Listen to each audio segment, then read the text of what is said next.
God's computer. All right, so we are starting our class on week 3. Last week you had Rabbi Brian, correct? No, it was. Oh, it was me last week. I did 2 in a row. That's right. It's been a long week. What can I say? All right. So this week we're talking about God, Torah, and Israel. First, anything left over from last week that anybody has any questions, comments, thoughts? No? One of the members of my synagogue suggested that Jews and Muslims are cousins because of Isaac and Ishmael. I would agree with that. So I thought that was just something we're Yeah. thinking about. Yeah, I would definitely agree with that. Yeah, and actually, in many ways, probably if it weren't for the political realities of the world that we live in today, Judaism and Islam are probably at least as close together, as closely aligned as Judaism and Christianity, if not more so. The political realities are different, and I don't want to have a conversation about that because it's too far off of our topic.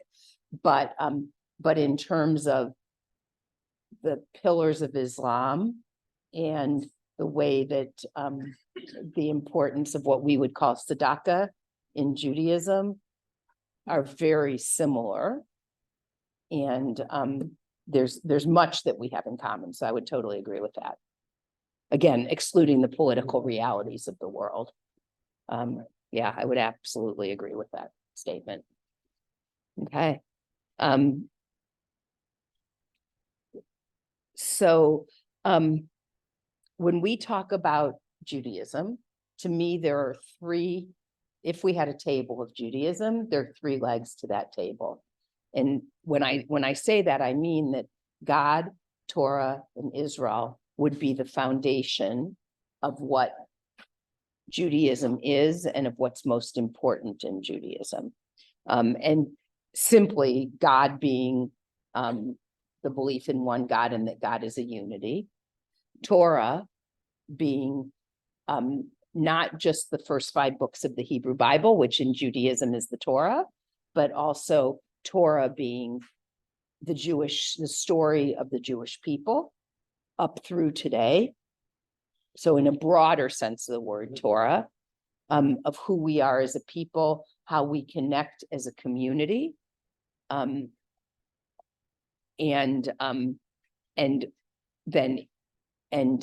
how we live our lives. And then Israel being not just the land of Israel, which we believe as a Jewish people was given to us by God in a covenant, but also the idea of Israel as community. It is very hard to be a Jew by yourself on an island, because Judaism is so much about being part of a community. And so to me, when we talk about Israel, I mean not just Israel as a homeland, not just the physical land of Israel, because we've existed as a people for over 1,000 years without Israel as our homeland too, or actually closer to 2,000 years, or not quite, but anyways, but for a long time. But the idea of community is being so central. You can't, in Judaism, there are several prayers that you can't even say if you don't have a minyan, which depending on how you interpret what a minyan is, whether you're someone who believes it has to be 10 male Jews over bar mitzvah, or whether you believe it's 10 adults, 10 Jewish adults over the age of bar or bat mitzvah, you can't even say certain prayers. And that's the important thing, isn't which prayers you can't say. The important piece of that is that we're a people, we're a community. And so when we talk about Judaism, we get classified often as a religion, but we're much more than a religion. We're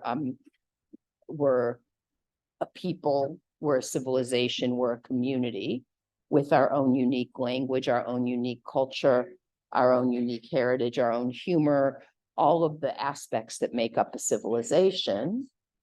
But what makes us, on some level, this idea of religion that we have in the modern world is that belief in God, and God is a unity.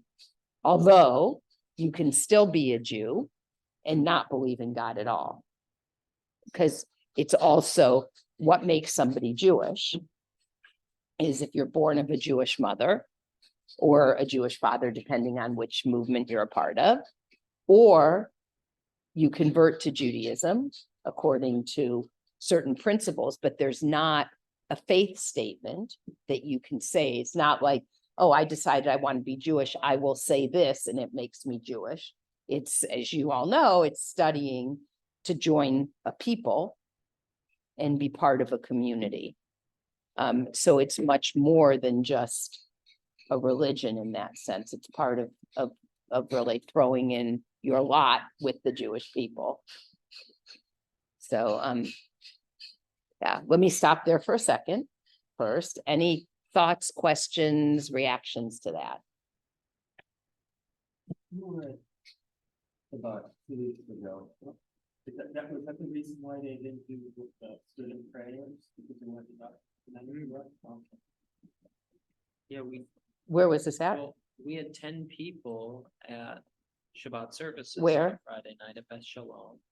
And Well, then it would be 10 men or women, Christy Jewish. But And Carissa We're there, and part of they're- the 8 or part of the 10, 10, and you and we wouldn't- were not Jewish, so that there was only 8. That's why, okay. Yeah. Yeah, it would be men or women. Okay. Beth Shalom, only the Orthodox world does not count women in a minyan, which is the 10 adults that are needed.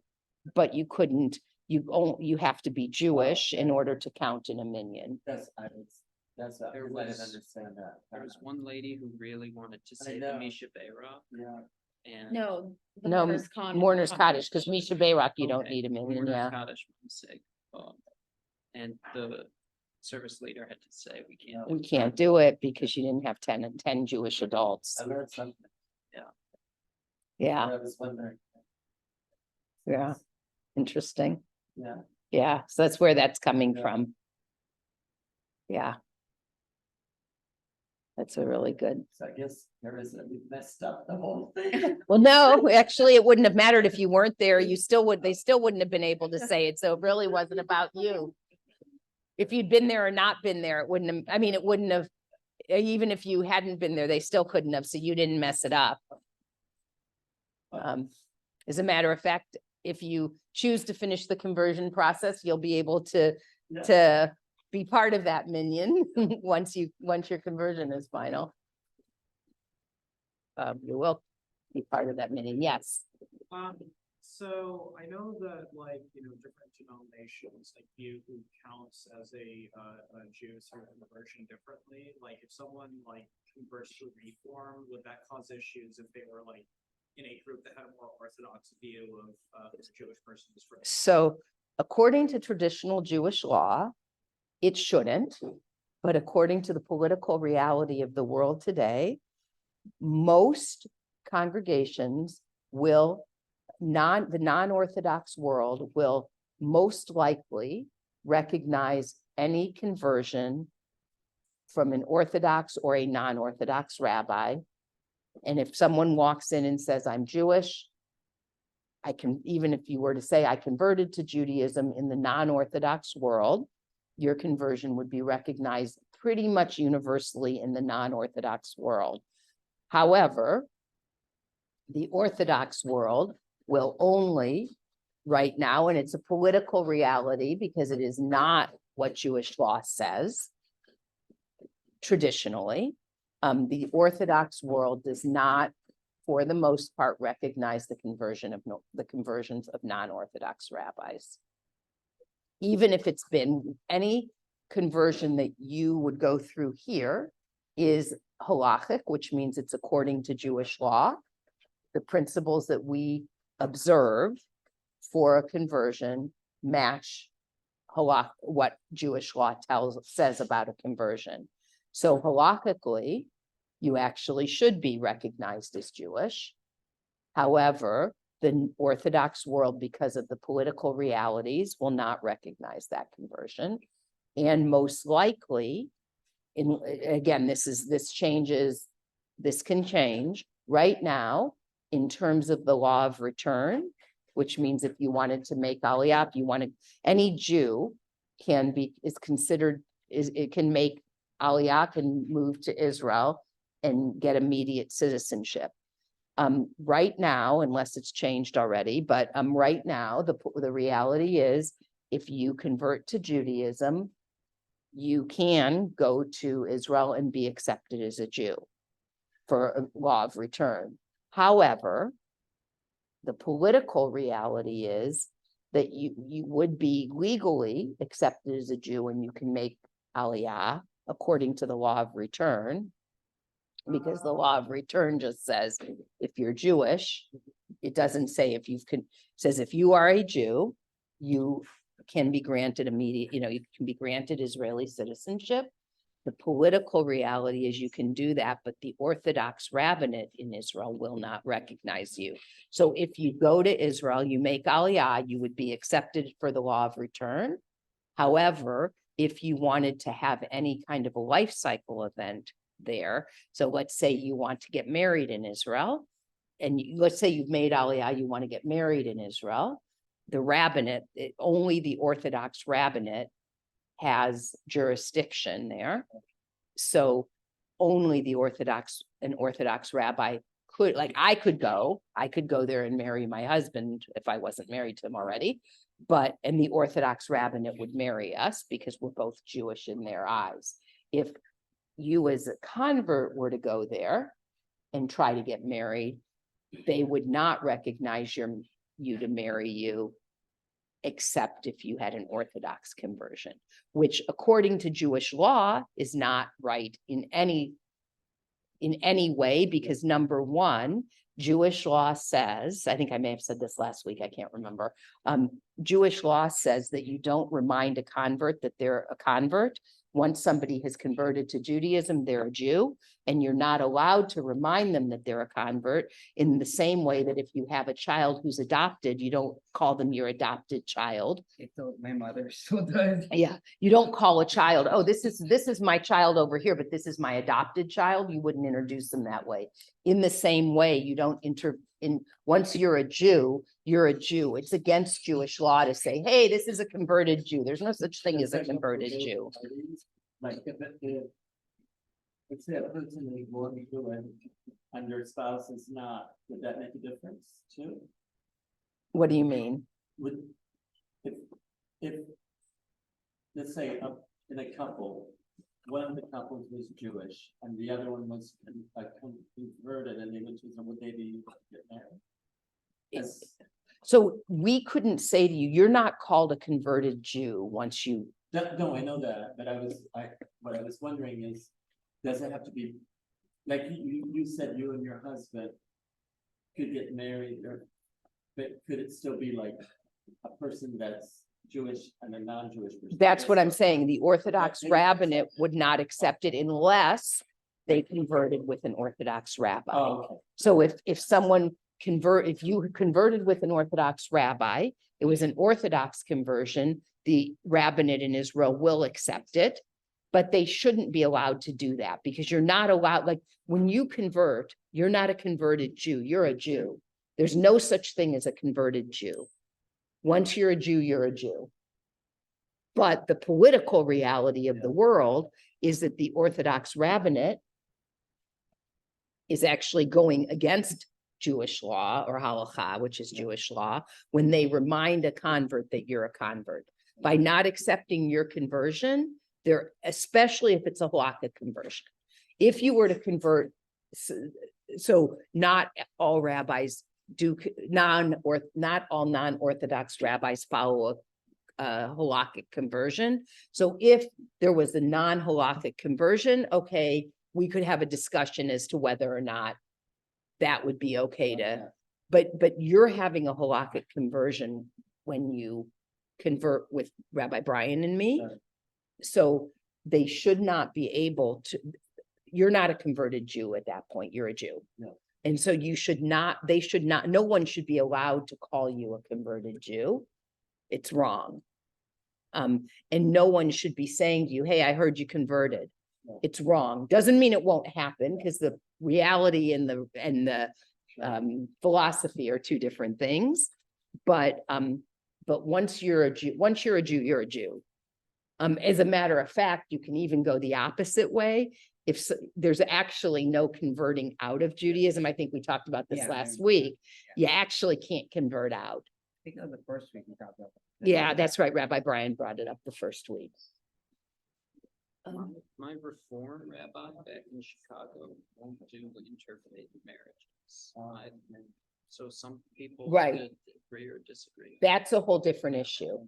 There are many rabbis who won't do intermarriages. And that's up to each individual rabbi. An Orthodox rabbi never will. And unless it's changed, a conservative rabbi never will, because they'll get in trouble with their movements. A Reform and a Reconstructionist rabbi, and then there's others, a few others like renewal rabbis and stuff like that. They have a choice if they want to or not. And that's a different issue, because actually, Jewish law does technically say that you can't marry a non, that Jews are supposed to marry Jews. So that's where they're coming from. But there are Jews who will perform intermarriages. I mean, rabbis, sorry. Rabbis who will perform intermarriages.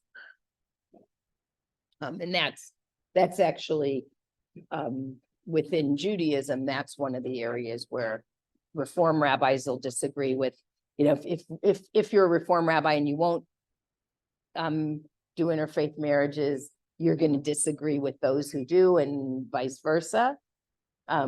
That's one of the tensions. Because those who will do them are saying, I'll do them because I believe that you should welcome in the person who isn't Jewish. And then there are those who say, well, that just encourages intermarriage, so you shouldn't do it. So I think it's really a matter of how,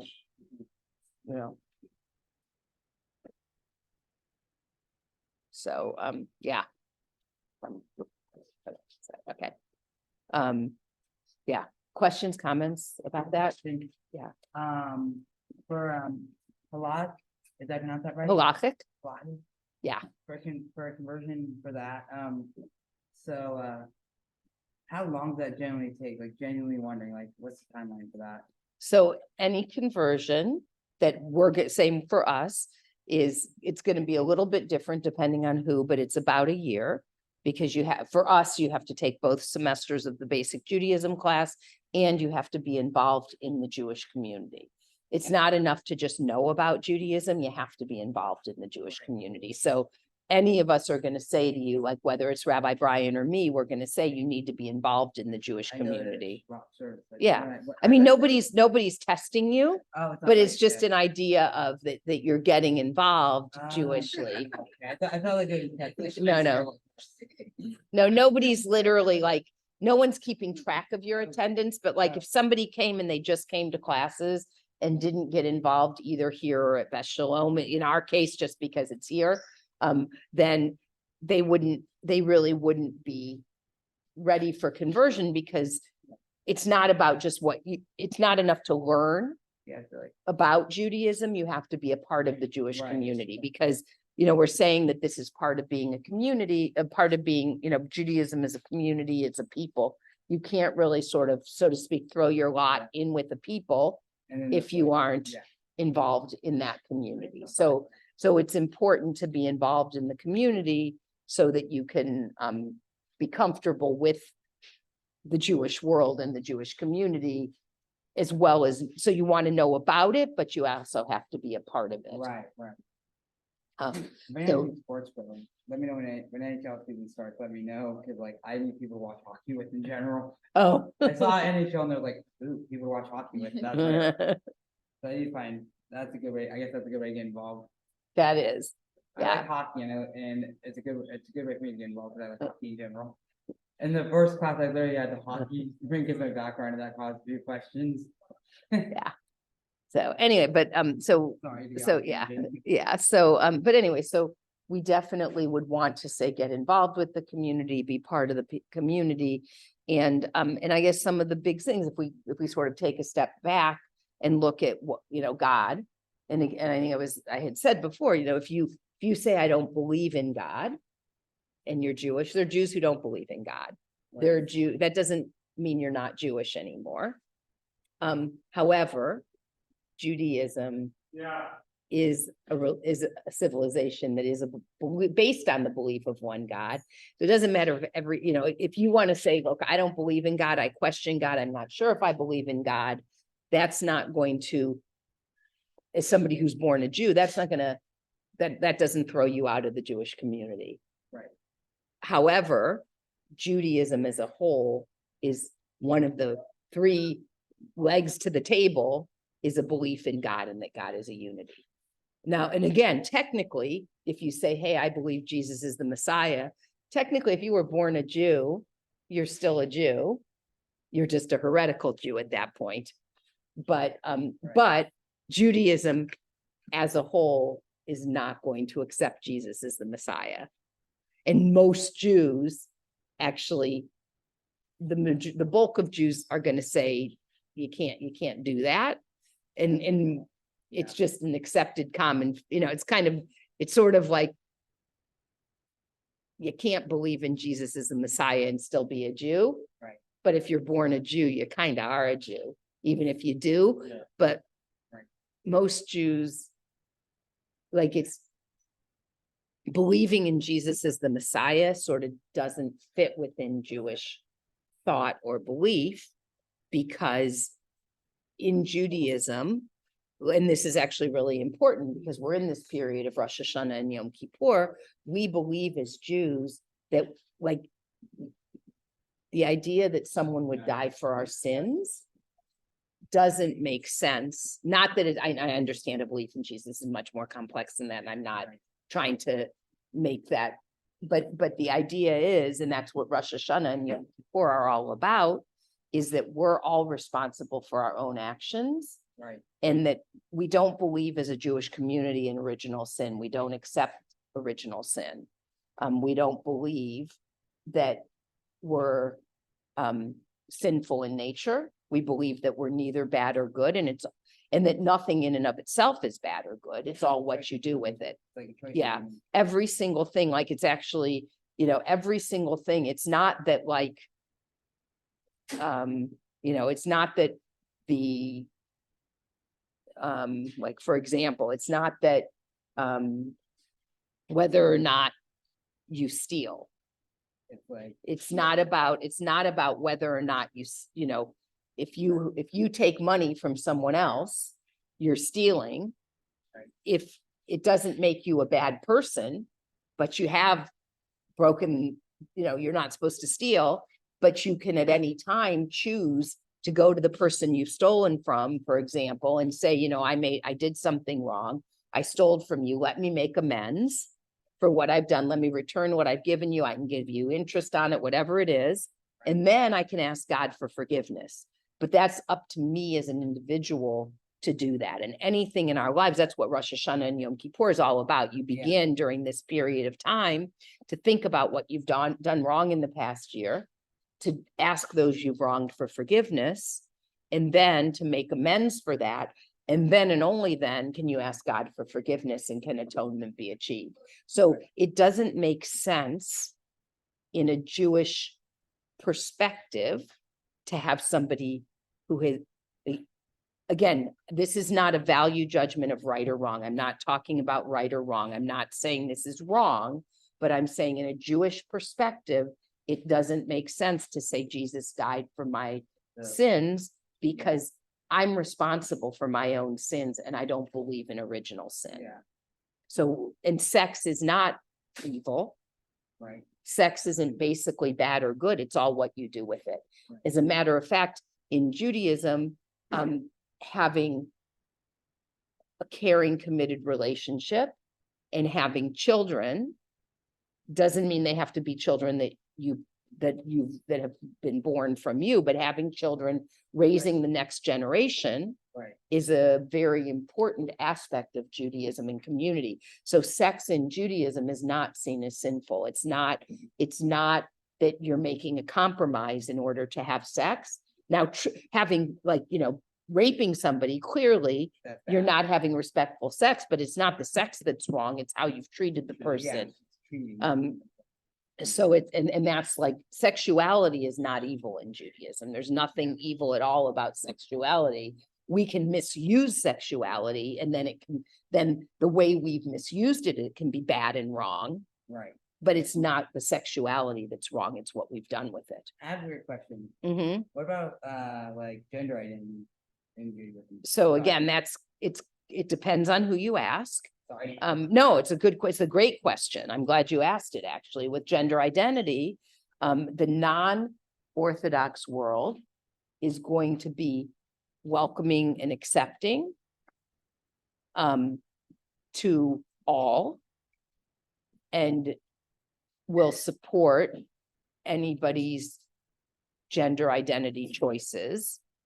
The Orthodox world, it's interesting because again, the principle we talked about before, if you're born a Jew, you're Jewish. I don't want to say regardless of your gender identity, but the Orthodox world can't tell you you're not Jewish if you're LGBTQ plus. However, having said that, the Orthodox world is not very affirming Right. of those who are LGBTQ plus. They would tell you to keep it hidden. But they would never say you aren't Jewish. Right. So I don't know that that's, Yeah. it's nothing to be necessarily proud of from that, but Right. So, I was wondering if like it wasn't all just that, Christians believe that Jesus clears away sins, but if the false messianic plans were a role, like, theoretically, if someone converted to Judaism, but believed, I forget his name, was the leader of the Sabbateans, was the Messiah, would that be a? Shabbatai Tzvi. I think so, yeah. Again, he was seen as like Shabbatai Tzvi was seen as a heretic basically to Judaism, because Judaism, so for Jews, the belief in the Messiah, how do we know if the Messiah has come? Because when the Messiah comes, the world will be a perfect place. So until the world is a perfect place and the lion and lamb lie down together, so to speak, the Messiah hasn't come. So it's sort of that simple in Judaism. I mean, it's not simple, but it's that simple in the sense of you'll know when the Messiah is here because the Messianic age will be upon us. It's not as important who the Messiah is, but rather that the Messiah has heralded in the Messianic age. More like the world's more peaceful at that point.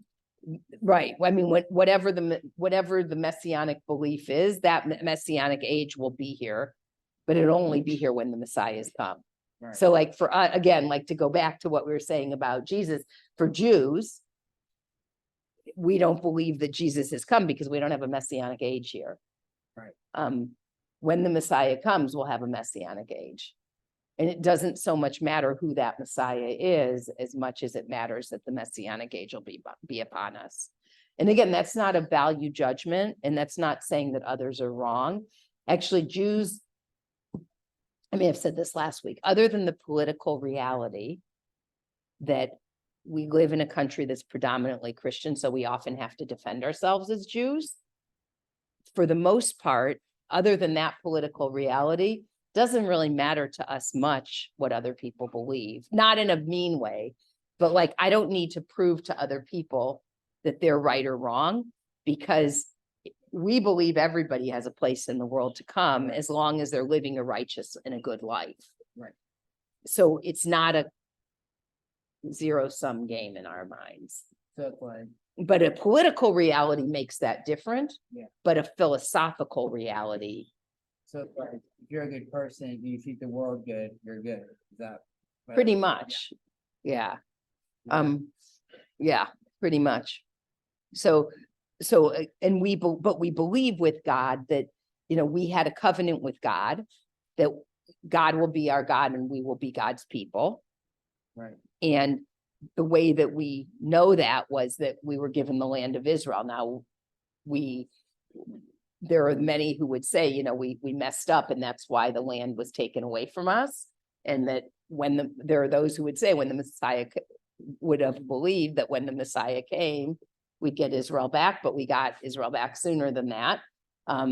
And we've always longed to be, it's interesting. I was in Israel I'm in Israel a lot, but I was in Israel in August, and and again, I don't want to make this political. This is not a political statement. This is not meant as a political statement. I think I'm trying to use it as an illustration of a reality. For Jews living in Israel, we believe throughout the generations since we were exiled from Israel, we have been persecuted in every single country we've lived in and been forced out. We've had nowhere else to go. You know, during the 1930s, when Hitler told the entire world at the Evian conference that he was going to destroy the Jews and anybody who wanted to take the Jews could have them, not one country took the Jews. And he took that as basically a carte blanche to do whatever he wanted to Jews, because it was clear the world didn't care. So having said that, one of the biggest issues, and I just really had this nailed home to me the last time I was in Israel with a speaker that we had, who was an Israeli, well, he was born in America, but he's an Israeli now. He's a journalist. And he was talking about how after the first Intifada, hello, how are you? Good, we're just finishing up. You can sit or you can go in my office and have a seat, whatever you prefer. Okay, perfect. Before the first Intifada in Israel, every kid every 18-year-old goes into the military, goes into the Israeli Defense Forces, the IDF, the Israeli army. And they would come home and they'd say, we have to give there was the first Intifada, the first uprising, and they were throwing stones at the Israeli soldiers, and everybody went home and said, we've got to have a Palestinian state.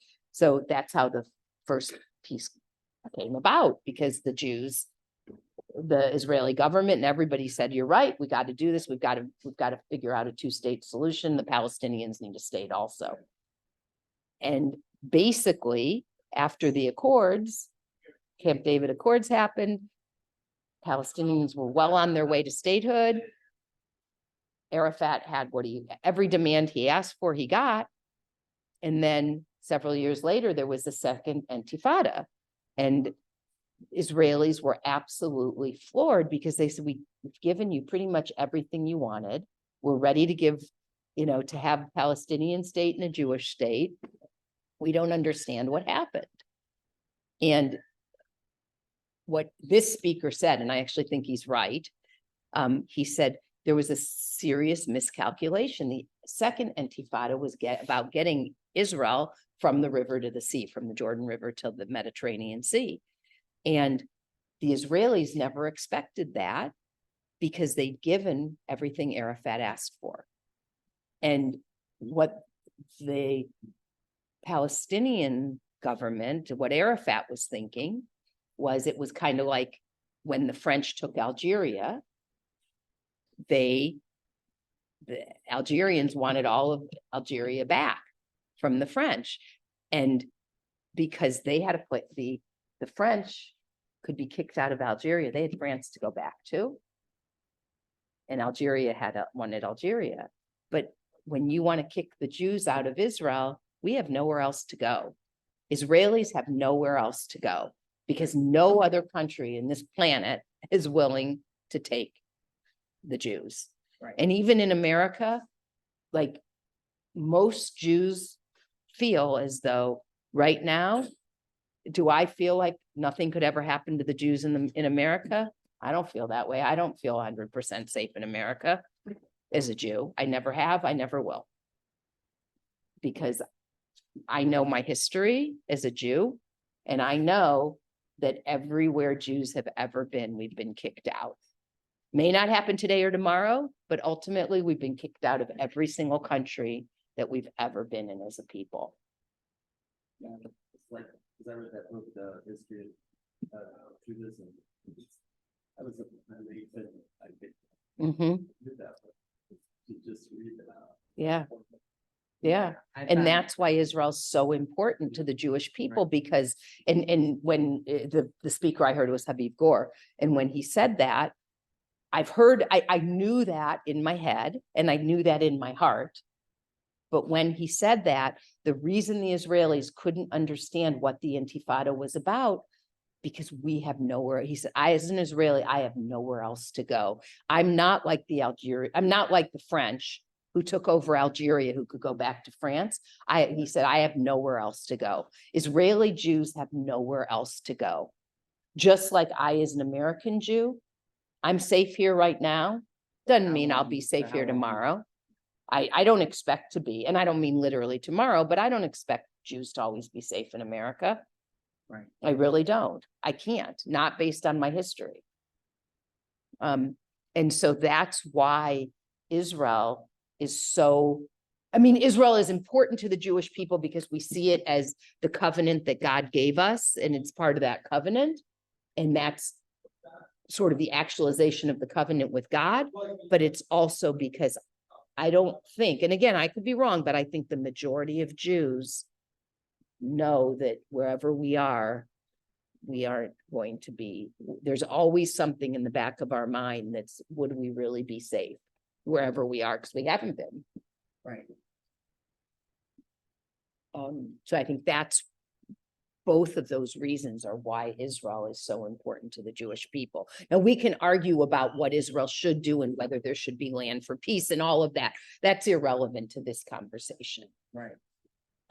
Because there, you know, we can discuss, I don't like the Israeli government right now. I'm not a fan of Netanyahu, but that doesn't mean Israel shouldn't exist. And Israel's the only country that I can think of, and I don't know my history perfectly, but it's the only country where people question whether or not Israel has the right to exist. I mean, if you look at North Korea, can't say he's the best leader in this world, can you? No. But nobody's saying, does North Korea have a right to exist? They like say Israel. But does Israel have a Israel, right to yeah. exist? Why should that be a question? Always. Yeah. And to me, that's anti-Semitism. Yeah. Which is the foundation for me personally. That's my foundation of why I never will feel 100% safe. And when I go to Israel, it's the only time that I really feel like I don't have to explain myself as a Jew. Right. It's the only time whenever I touch down in Israel, I feel safe, which is ironic when you think about, Yeah. Everything that's happening. but I feel safe in Israel. I feel much safer in Israel than I feel in America as a Jew. Right. I'm safety wise, actually, I still feel safety wise very safe in Israel, but that's a whole different issue. Because Right. actually Israel's a pretty safe place, but Yeah. but in terms of feeling safe as a Jew, it's the only time I ever feel completely safe as a Jew. It's the Right. only time I feel like, you know, here when people like when I had somebody who started cleaning my house each time, I've had someone different. I've only had like 3 people ever, but each one has asked, like, you know, they've seen my Jewish things around my house and they've been like, are you Jewish? And my heart drops to the, like, you know, Yeah. to the pit of my stomach of like, oh, gosh, what, obviously I'm not going to deny it. But Right. now each time it was very fortunate. Each one is Yeah. like, oh, that's so cool. But the fact that my heart drops when somebody asks, because I don't know what they're thinking. Right. And that is a reality. And there have been other times where people ask me if I'm Jewish, and it's not been as nice of a response. Right. Oh, really? Oh. But I mean, I'm never going to deny it, but there are lots of people, we talk about this all the time here. There are lots of college students who will do everything they can to not have to say that they're Jewish because they don't want to be discriminated against. So, Right. yeah. But that's why Israel is so important to us as a Jewish people. It's like, okay, this is a really weird analogy for me, but it's like me being adopted and losing my home country and then having nothing is this the analogy I have. Mm-hmm. Yeah, it's kind of weird because like, is that a weird analogy? No, I think it's, you know, I think it's a very good analogy, actually. Yeah. Like being, nothing against my mother, but being picked up by a stranger and not knowing what my life's gonna be, and then like having this life and being like, am I ever gonna see my Yeah. home country again? Yeah, I can relate to that. yeah, Yeah. yeah. So about a year ago, when I was doing genealogy, I came across a line that I suspected was Jewish, and when I went through generations, I noticed that like the country would change, and when I looked at the time period that they changed where they were living, I was able to find some law that explained it in relation to the Jewish community. Wow. Because, yeah, they went from like Spain to Portugal to Yeah, France. because- to Yep. to Because of the England. Inquisition. Mhm. Yeah, that's And, how I found out. like, Yep. It's weird because like I learned that, Cromwell actually like, actually undid English like ban on Jews being in England. Yeah. And then before that, in the Netherlands accepted them after France bans them after Mhm. a lot of people came from Portugal. And so Yeah. learning that and seeing how there were like all these very specific laws, like, determining whether or not, Jews were like allowed or Right to not. It's exist. kind of horrifying. Yeah. Yeah. It is. Yeah, Yeah. Yeah, well, even if you read, again, I can remember some of it word for word, and I don't have a very good memory, but when you read the protocol, not the protocol, when you read when France decided to give Jews citizenship and you read it, like Yeah. the debates about it among their, like, whatever you call, like legislature or whatever it was at the time, that's not the right word. But you read it and you're like, they're like, well, we know essentially, like what they were saying is we know Jews are actually dirty, rotten people, but maybe if we're nice to them and we give them, I'm being a little sarcastic, obviously, but it kind of reads like, we know Jews are dirty, rotten people, but maybe if we made them citizens, then they wouldn't be as dirty and rotten, and maybe they'd become just like us and be better people. yeah. I mean, Yeah, that's essentially what they said. I mean, almost not quite word for word. This was in the 1700s, in the late 1700s or early 1800s when Jews were granted. If you read, look, if you Google it and Yeah, it's read pretty bad. when were Jews granted citizenship in France, and then look at, I forget what they called it. I can't remember the name of it's not legislature. It's the wrong word. I can't, whatever it was, I can't think of what you called them. It was something different, but if you read what they were saying and read the article, just like the transcript of what they were saying, Right. it's like, it's horrifying. Terrifying. You've read it before, right? Yeah, I've heard about it. I read about the, yeah, Yeah, we we read the translation of it. I read the It's Keystone- crazy. I read about the Keystone pogrom and I was like, holy crap, that really Yeah. happened like maybe a few blocks from where my orphanage was, and that's just. blew my Wow. mind. Wow. It's a weird, it's like, holy crap, I haven't Yeah, and literally I'm lost my from freaking. Belgium. And yeah, like, there's a lot of benefits. Yeah. Yeah, Don't think of it. More Yeah. States. yeah, it's, yeah, It was, Yeah. actually like, 6 months ago, I learned about the Dreyfus affair. where Yes. 100 years Uh-huh. after it was granted citizenship in France, like And it was, realizing that the entire pure election anti-Semitism. was based off of the anti-Semitic League versus the group that was against the anti-Semitic League. Was like, wait, that was an election surrounding Yeah, this? Like, It Yeah, was I saw that. insane. Yeah, the whole Dreyfus affair. I mean, and that was actually one of the reasons that Zionism was accepted, was because it didn't only happen in France, but because it was like, you've granted us citizenship. Here is Dreyfus, who's risen as high as you could possibly be. He wasn't even that, like, he didn't really even talk about himself as a Jew. And then he's basically been treasonous because he's a Jew, essentially. I mean, that's what it Right. was. And that was one of the reasons that for Zionism. I mean, that was a big, if you go back and read about Zionism, that was a big sort of impetus. There was already a Zionist movement starting, but that was a huge so yeah. Because that's been our history everywhere as a people. yeah. Cause I like the DNA test and I like started like researching it and then like I started researching my matches, like, why do I have so many Jewish matches? Like, why do I have all these matches? And I do research like, and I did like an upload and like, oh, you have this percent nationality. Like, literally nothing else picked up on that. Like, it was like, Wow. huh, weird. I thought it was weird because like I started researching it. As soon as I found out they went to Moldova, I was like, started wondering like, is this a possibility because I was born in Moldova and didn't know anything about my birth parents? Yeah. And like, I still don't have information on birth parents, but like, long story short, I found out the DNA test and yeah, that was a big deal. Yeah. will chime in and say some of Emile Zola's writings Mhm. on the Dreyfus Yep. affair are some of my favorite. And here's a Frenchman who came to the defense of Yep, Captain Dreyfus. yep, Yeah, His letter to the youth. Yeah. is one of my favorite pieces of Yeah. writing. yeah. agreed. I Yeah, have to it's read just, that thing, yeah. it's really interesting to see how all of that sort of plays out, happens, all of that. I agree with you. Yeah, it's interesting. You mentioned how the Jews have nowhere to go.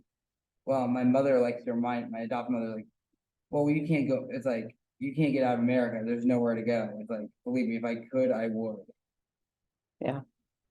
Sure sounds good in here. Yeah, you don't want to get out of this building. I'm gonna go over there and All right, well, I'm going to end this I recording. ended on a sad note. I feel bad. No, that's okay.